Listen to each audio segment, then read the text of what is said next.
कहानी का शीर्षक, भूत या खिलौनों की दुकान। कहानी का सारांश, एक छोटे शहर में एक रहस्यमयी खिलौनों की दुकान खुलती है, जहां के खिलौने रात में जिंदा हो जाते हैं। 3 बच्चे राजू, पिंकी और सोनू इस दुकान का राज जानना चाहते हैं, लेकिन उन्हें डरावने खिलौनों और एक पुराने भूत की सच्चाई का सामना करना पड़ता है। अध्याय 1, नई दुकान का रहस्य। पिंकी और सोनू गर्मी की छुट्टियों में खूब मस्ती कर रहे थे। एक दिन उन्हें मोहल्ले की गली के आखिरी कोने में एक नई खिलौनों की दुकान दिखाई दी। चमत्कारी खिलौने, लेकिन यह दुकान बहुत अजीब लग रही थी, बिल्कुल चुप, धुंधली और अंधेरे से भरी।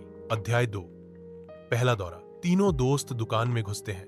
वहां एक बूढ़ा दुकानदार उन्हें देखकर मुस्कुराता है, लेकिन उसकी आंखें बहुत डरावनी लगती हैं। बच्चे अलग अलग खिलौनों को देखते हैं, हिलती गुड़िया, आंखें घुमाता रोबोट और बोलता हुआ टेडी बियर। पिंकी को एक पियानो बजाने वाला बंदर पसंद आता है और वो उसे घर ले जाती है। अध्याय 3, खिलौना जिंदा हो गया। रात के समय पिंकी के कमरे में वो बंदर अचानक खुद ही पियानो बजाने लगता है।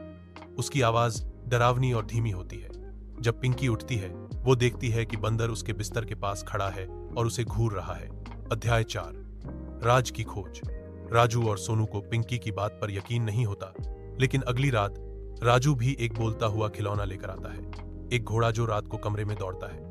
तब तीनों को यकीन हो जाता है कि कुछ तो गड़बड़ है।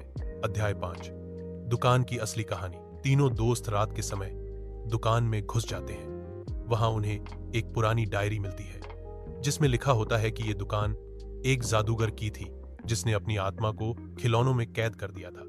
अब वो दुकानदार असल में एक भूत है। अध्याय 6, डर का सामना। जब बच्चे भागने की कोशिश करते हैं, दुकान की सारी गुड़ियाएं, रोबोट और जानवर जिंदा होकर उन्हें घेर लेते हैं। बच्चे डर के मारे चिल्लाते हैं, लेकिन तभी पिंकी पियानो बंदर से वो पियानो लेकर एक पुराना गीत बजाने लगती है, जो डायरी में बताया गया था। अध्याय 7, मुक्ति। जैसे ही वह गीत खत्म होता है, सारे खिलौने जमीन पर गिर जाते हैं और दुकानदार की आत्मा आसमान की ओर उड़ जाती है। सुबह होते ही दुकान गायब हो जाती है। बच्चे सुरक्षित घर आ जाते हैं,